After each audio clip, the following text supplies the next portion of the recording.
Well, welcome in, everybody. Good morning, good afternoon. Welcome to another exciting Exploring by the Seat of Your Pants broadcast with us. Now, today's exciting for a number of reasons. Number one, it is the first day for school day in February, and February is our entire month dedicated solely to the most awesome, badass women in science and exploration and education on planet Earth. We've got like 55 broadcasts this month. It's absolutely insane. It's always our biggest month, but I really encourage you, check out our website. So much to discover there, and everything, as always, will be on our YouTube channel as well. So lots of fun to be had.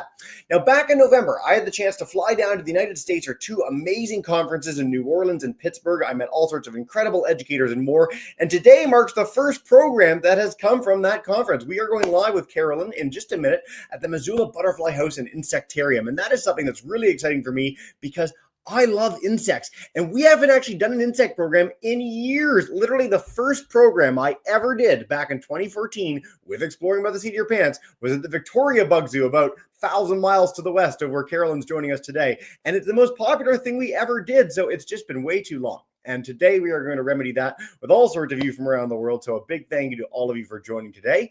Before I turn you over to Carolyn, I want to note we do have a Kahoot today. So if you want to play along with a little 4-question quiz between our talk and Q&A, I've queued up some fun questions to test your bug knowledge and understanding. We should have a lot of fun with that.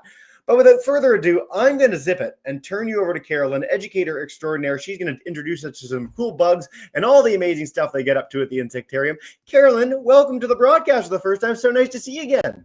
Hello, good to see you too. Wow. Well, I know you've got a lot to share in a beautiful place, so I'm going to dive off screen and you can take us on a journey. Yeah, absolutely. Yeah. So my name is Carolyn, and I am the education coordinator at the Missoula Butterfly House and Insectarium here in Missoula, Montana. And I am so excited that you guys are visiting us. This is a special program for us because we are actually going to go behind the scenes into the lab where we take care of all of our animals. And so we are going to have a lot of fun. I am in our museum space right now. Our facility has our Insectarium where all these bug terrariums are. We also have a butterfly room, and then we have the lab where we take care of everything. So we're going to just wheel around into our space for a second. I'm going to point out a couple things that are pretty neat, and then we're going to go behind the scenes. It's Monday, which means the museum is closed, which means we get to do whatever we want in here. So this is our ant exhibit. We have leaf cutter ants. They are going and moving along. They're trucking down these coils into their colony where they're farming the fungus. We have a whole bunch of different animals. And so at the Butterfly House, we are insects, all about arthropods, which is a big fancy word that basically just means insects and their relatives. So we have, believe it or not, crustaceans. We have millipedes. We have centipedes. We have arachnids, and then of course insects. So all of these guys have a few things in common. They have lots of legs. They have a hard exoskeleton. They have bilateral symmetry, which is basically something we actually have in common. We're the same up and down. We're symmetrical on both sides. Arthropods are the same. And so we, as you can see, we have a lot of different animals in here, but we have a ton of different animals in the lab to support this museum space too. So we've got scorpions, we've got spiders, we've got all kinds of different animals, and we've got to be able to take care of them.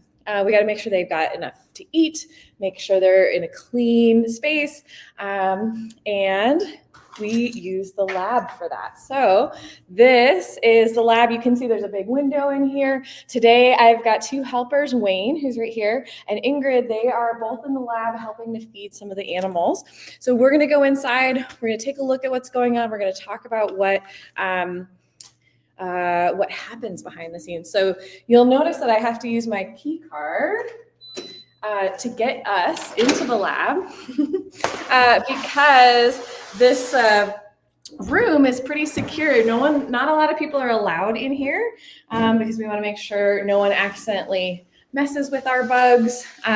You'll notice that this door, we've got two doors. This door has to close before we can open the next one. And that is so that if a bug were to escape into this room, we'd be able to catch it before it got out to the rest of the museum. So that's why we have these two doors. And here we come. So here we are. Woo. Okay, so in this room, let me turn you guys around. You'll notice that there's a ton of different shelves up here, and there's different types of animals on different shelves. Right over in this space, we've got a lot of our arachnids, our spiders.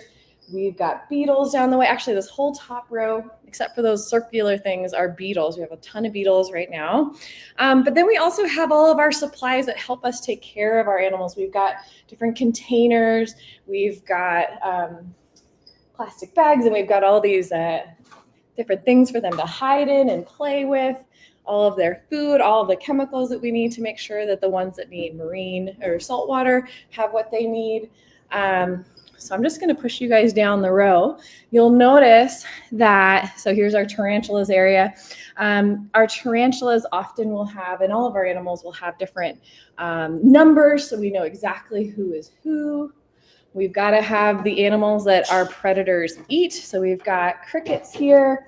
We've got fruit flies. Very exciting. And then here's part of our beetle world.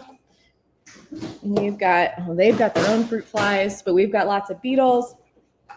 And then down here, we have these coolers.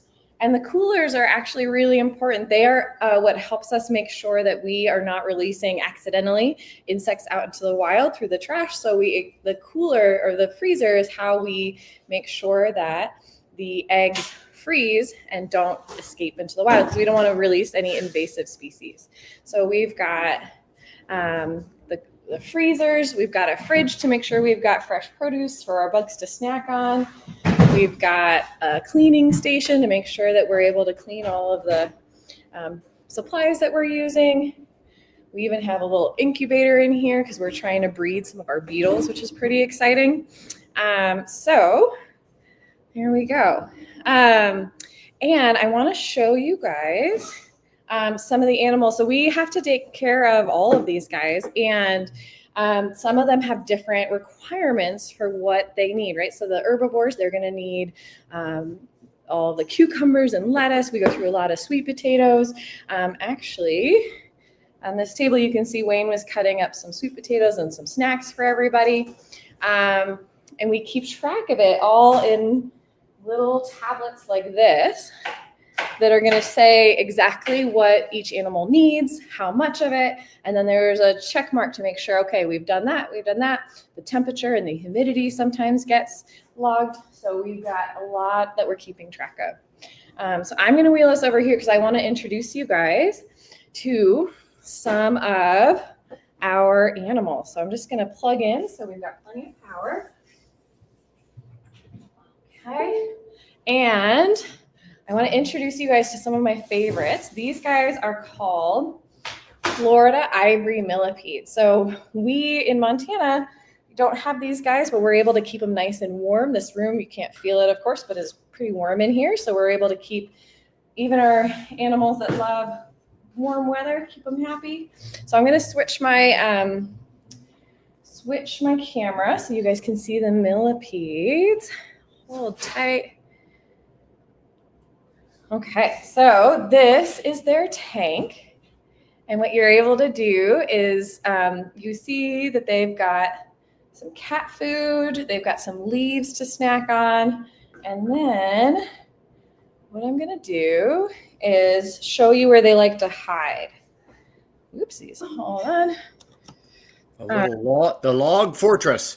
Log fortress. Okay, there we go. Got more space now.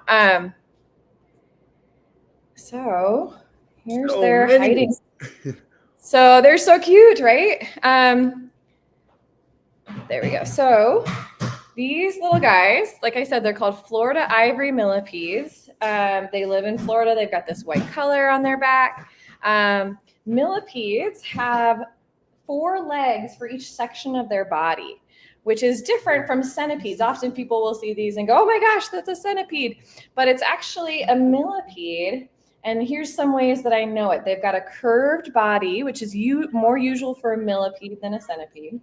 And I can see that they have 4 legs for each section of their body. As they get older, they are going to need, they're going to get more legs as they shed their exoskeleton. So they will actually get more. And they, believe it or not, they actually eat their old exoskeleton when they're underground after they've shed. They don't want to waste anything. So you can see that these guys have gone through a lot of their food already. They've gone through, this is some lettuce and that was an apple, cucumber. One of the important things that we do when we get rid of their old food is we make sure that no one's hiding in it. Sometimes there's little cavities in the lettuce. We've got to make sure no one's in there. We look and make sure that there's no babies hiding on here. These guys are really good at reproducing in the lab, so we got to make sure there's no tiny babies hiding in there.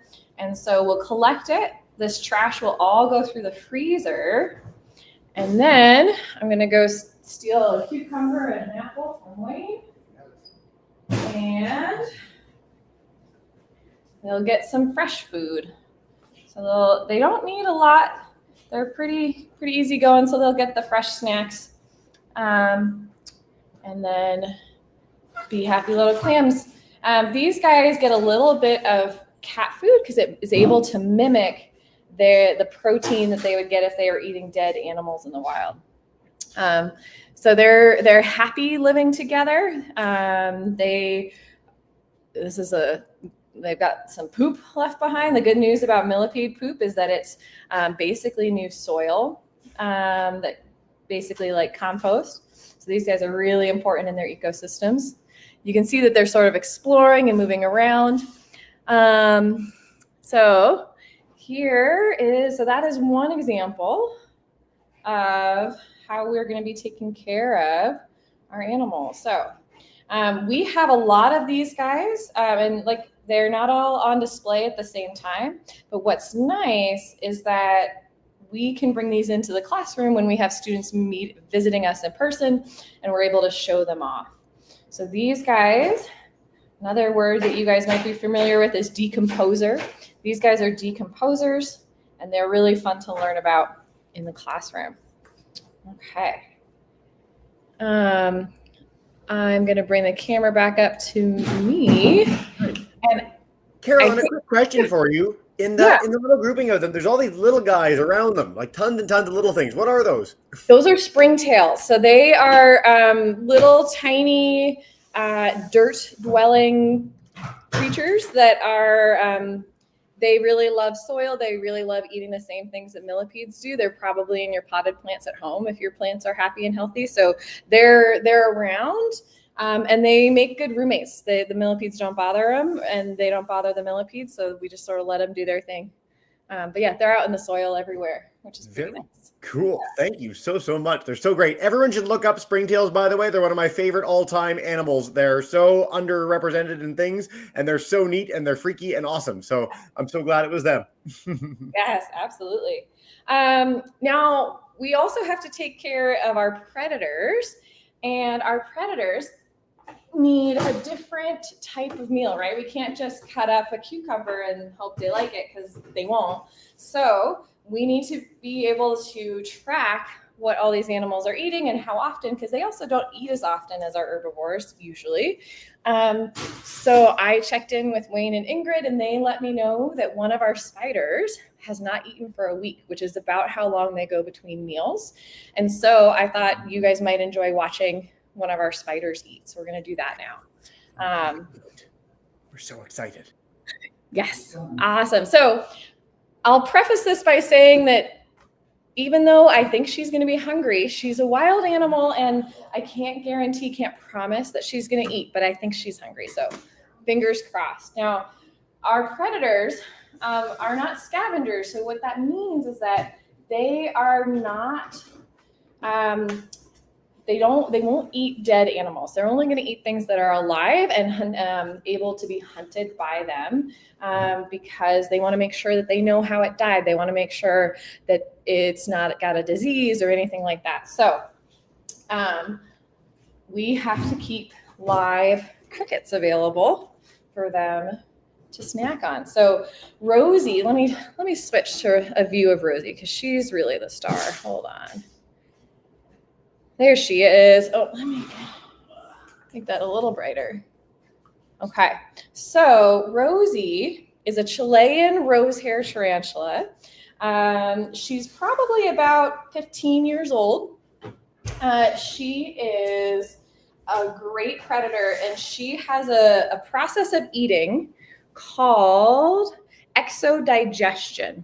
And what that means is that she is digesting her food outside of her body. So she has a 4-step process. Step 1 is she's going to catch the cricket in her fangs and use her venom to kill it.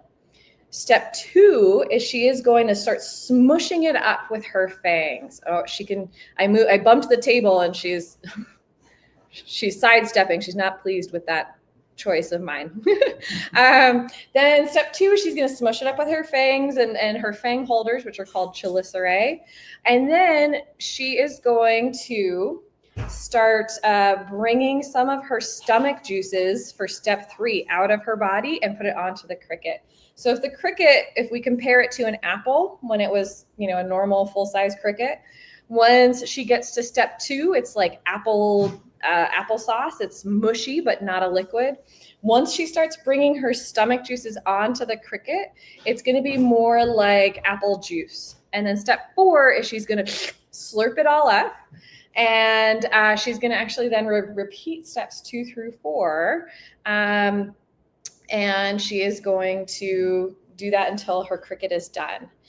So the only part that we're going to watch today is step 1, the actual hunt and attack of the cricket, because the rest of the process can take hours, and it's not that exciting. So we're just going to watch the cricket go. So this is a really good time to pay the most attention because I'm about to drop the cricket and she's going to hunt it. So here we go. All right, Rosie, are you hungry? Oh, so she knows that it's there. Let's see if she's going to go for it. Yeah, if she catches it. So she doesn't see very well, but she can feel vibrations. So she knows that the cricket's around, but she doesn't see it very well. Oh, got it. No, she didn't strike. Oh. Ooh. Sometimes. Just stepping right over. She's such a beautiful spider, though. My goodness. I know. She's high. The cricket's right underneath her. And the cricket sometimes does that and it stops moving, so she can't see it. Well, we can let her hunt for it and then see if you guys have questions. But we'll see what she does with her cricket. But she's definitely paying attention to it. She's just sometimes they get stage fright, or if they've been moved around a little bit, they get a little nervous. And it's kind of like us. If we were nervous that a big animal is, there might be a big animal trying to hunt us, we wouldn't stop and have like a big lasagna dinner, right? Exactly. We would focus on the potential threat. So that's what she's up to. I'm going to keep my camera off and just chat with you for a second while we're watching her, because we don't want to steal the attention from her. And then we're going to dive in with our Kahoot in a minute. But one question I wanted to ask first is, she's covered in so many hairs. She almost looks like a rodent or a mammal. What's the deal with all the hair she's got? Good question. Let me switch. I'm just going to do this for a minute. I'm going to show you guys under our microscope what she looks like. But basically, cricket's right there. All right. Well, basically, she has hairs for different jobs. So she's got hairs that help her sense vibrations. The way she knows that there's a cricket in there at all is because there's vibrations going on. from the steps that the cricket is taking. So that's one job the hares can have. Another job is that she can climb the walls a little bit, and that's a job for hares that are on the bottom of her toes. If you guys have never seen a tarantula paw or tarantula toe under a microscope, if you give that a Google, it's a pretty cute search. And then she also has hairs to protect herself. So her abdomen for this species is covered in hairs. And those hairs are really itchy and scratchy. And if she kicks her backside, kicks that abdomen, the hairs are going to go flying and they're really itchy. So, but let's see what happens if I switch to my microscope. There we go. Oh, there we go. A little too close.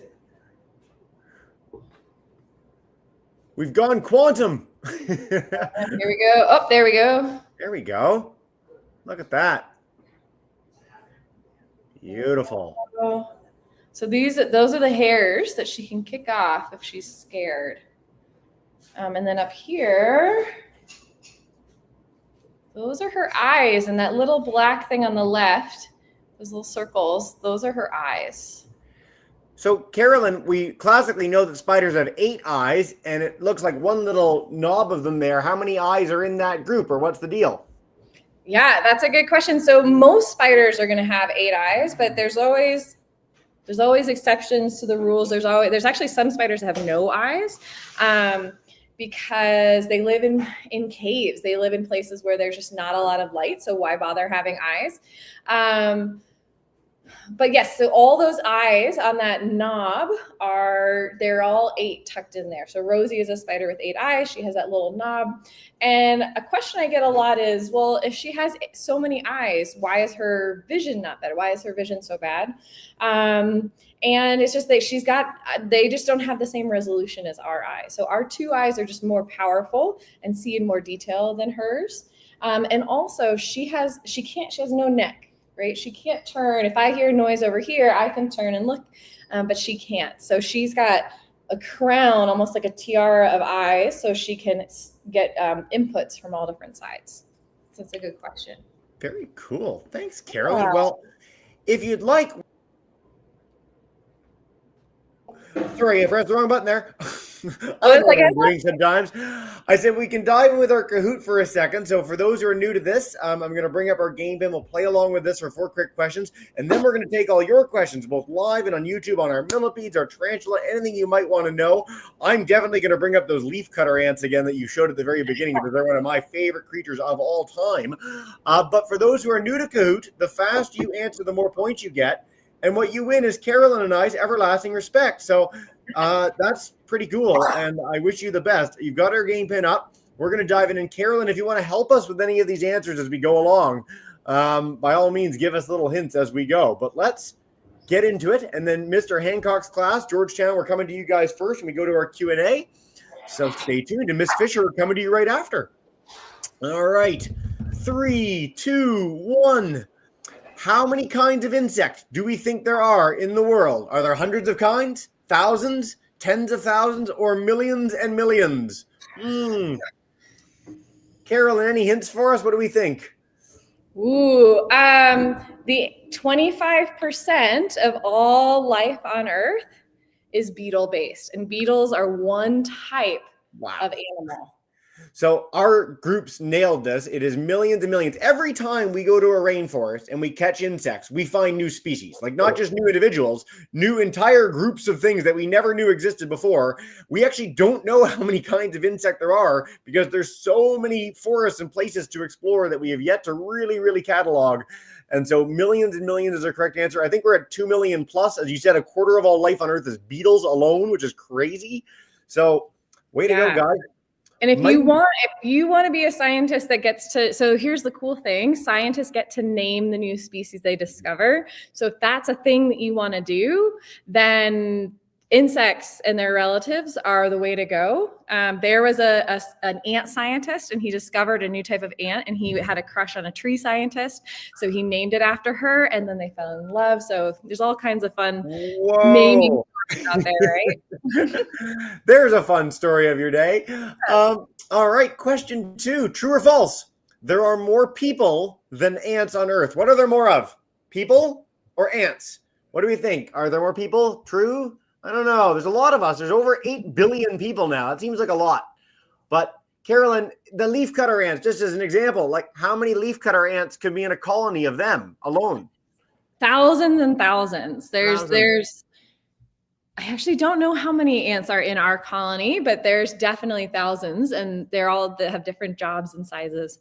Yeah. So we had about 2/3 of people say false. 2/3 of you are correct. There's more. I live in Corner Brook, Newfoundland, so I'm not in like an ant hub by any means, okay? We're in like a cold, there's like 5 feet of snow right now on the ground, and I'd be willing to bet there are more ants in my town than there are people on this planet. Like there's way more ants. There's more colonies of ants than there are people. In fact, if you weigh all the animals in a rainforest, like if you were to weigh every ant, every beetle, every jaguar, every toucan, the insects outweigh everything else considerably. I think it's 4-1 is our understanding of rainforest. So way more ants than anything else. Good for most of you. Eager Eagle takes our lead. 2 more questions. All right. One of the largest invertebrates, so things without a backbone, we have a backbone. Our insect friends do not. One of the largest ever invertebrates was a millipede relative called Arthropleura. How long did it get? 6 inches long? 12 inches long? 2 feet? Or over 6 feet, which is longer than my arms. What do we think? Our biggest millipede here, Yep. if I can give a clue, is 11 inches long. What? Wow, that's amazing. Living today. So we had a really interesting mix in this one, almost like even quarter split. So over 6 feet. Arthropleura is 2.5 meters long, which is like 7+ feet long, which is crazy. They think it weighed as much as like a dog, like a large dog.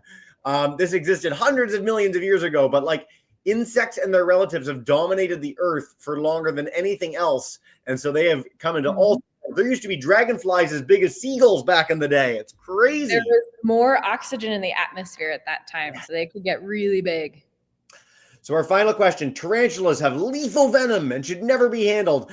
Now, you saw Carolyn there with Rosie, and she's playing around. We had a cricket. Was she worried about her life? Was she saying, oh, I've got to be 10 feet back from Rosie here? I don't know. Perhaps not. Let's see what our answer is. This is our final question. And then Mr. Hancock, we're heading to you guys. So false. A lot of you thought true. So Carolyn, by and large, tarantulas, what is their venom like? What are we thinking here?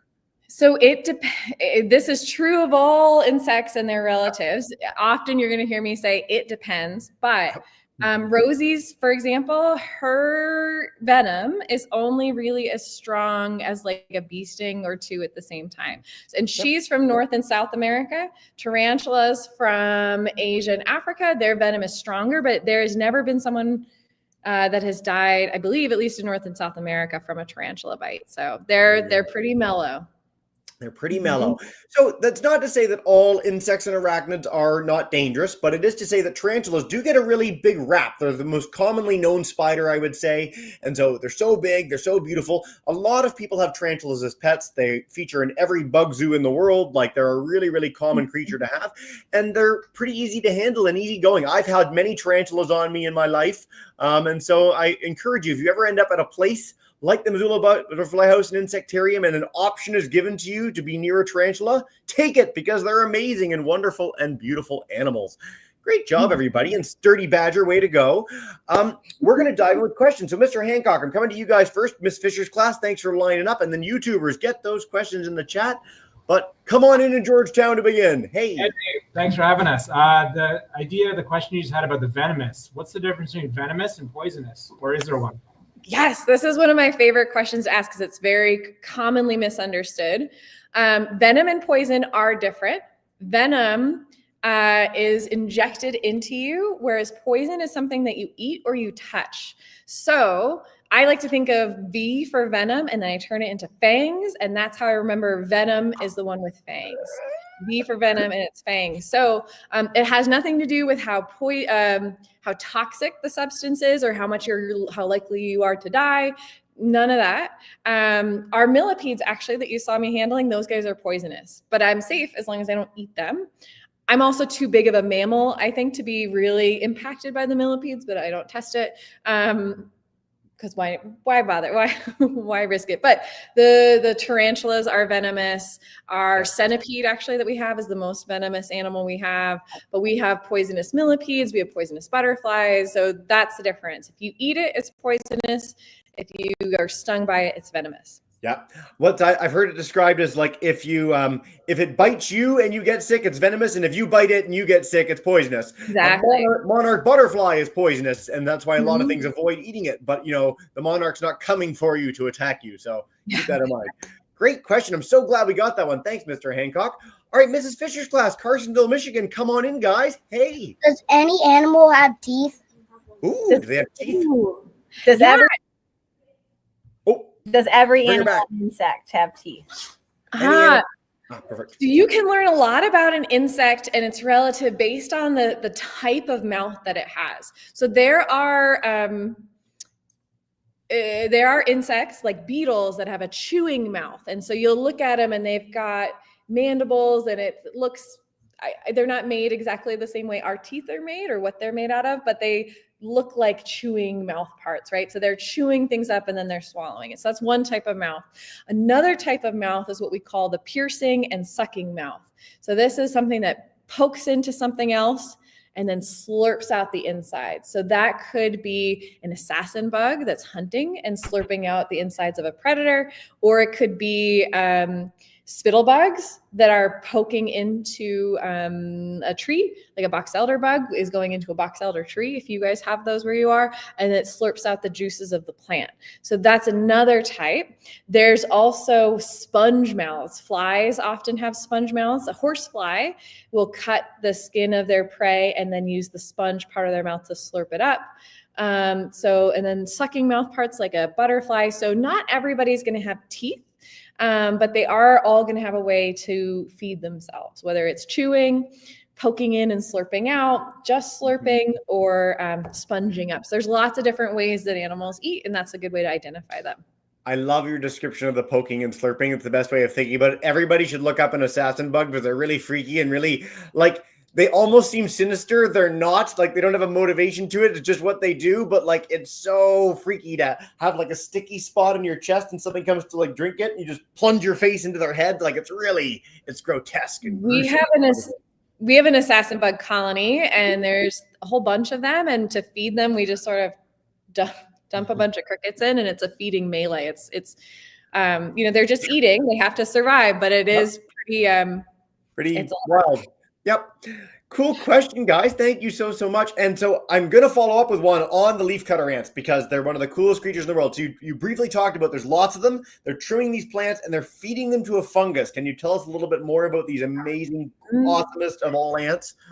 Yeah, absolutely. So there are a lot of different types of leafcutter ants. So the colony we have is from South Texas, but there are up and down Central South America, you'll find them, and they are not eating the leaves. So they're farmers, but they are not they're not eating the leaves. They are actually bringing the fungus back to their colony and feeding it to a fungus, to a type of mushroom.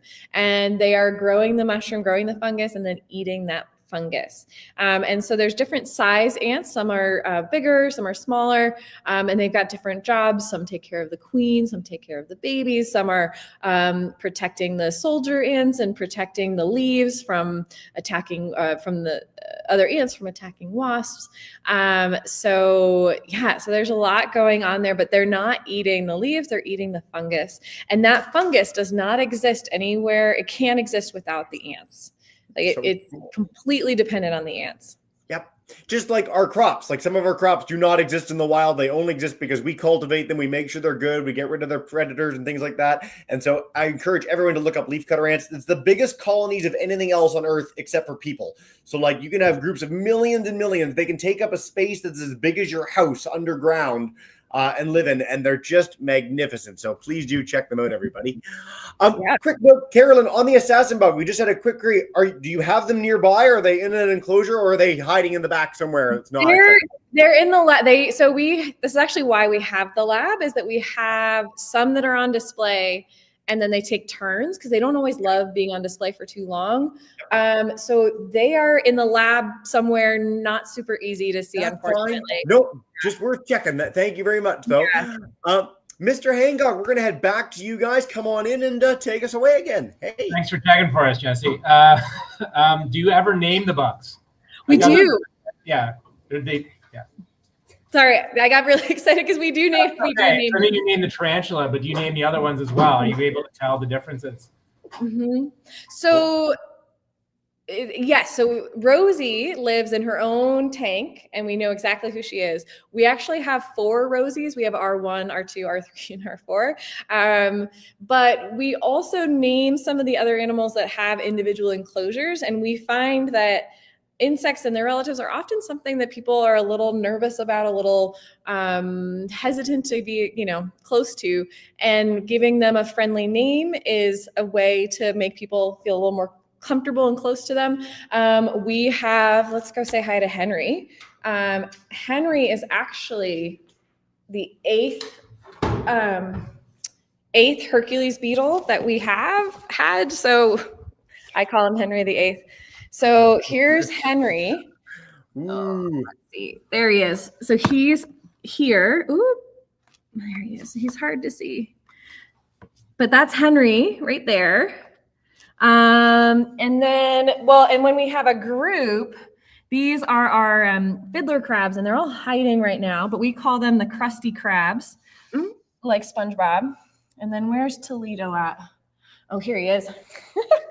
Toledo is climbing, and this is him right here.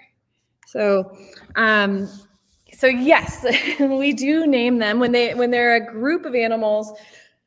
They get a group because sometimes we can't tell them apart.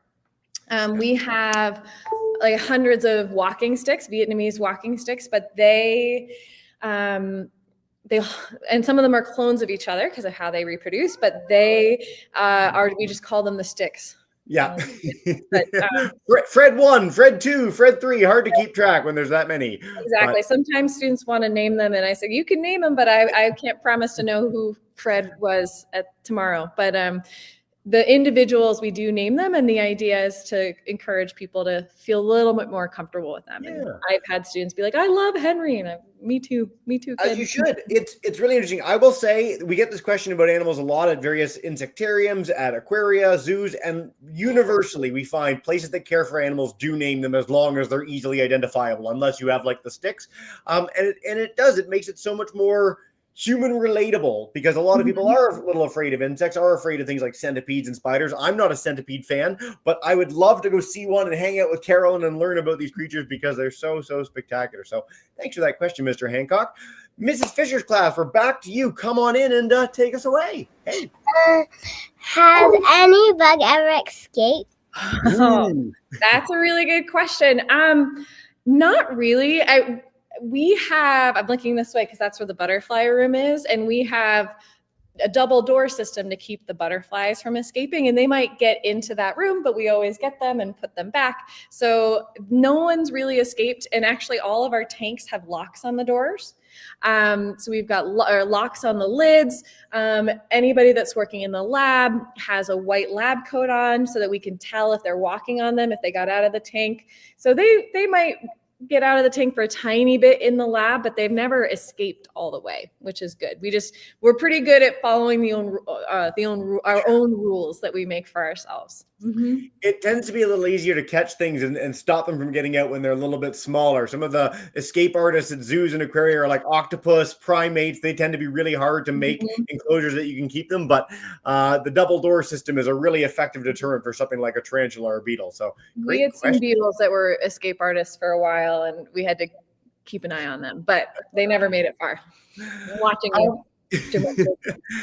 Carolyn, time flies and you're having fun. We are nearing the end of the broadcast. I want to stress everyone can check out more about the amazing work that you do at MissoulaButterflyHouse.org as well. But is there any final message you want to leave our classes with about insects, arachnids, anything to take home with about how cool these amazing creatures are? I think my final thought would just be to encourage you guys to keep your eyes open. We call on a bug walks or a hike, I know where everybody's excited about the big animal, here we're seeing an eagle or a bear, but just slowing down and looking closely and being nice and slow in your own environment. I hope you guys take the time to see how many insects are in your neighborhood. I think you'll be surprised at how many there are. So just an encouragement to wherever you are.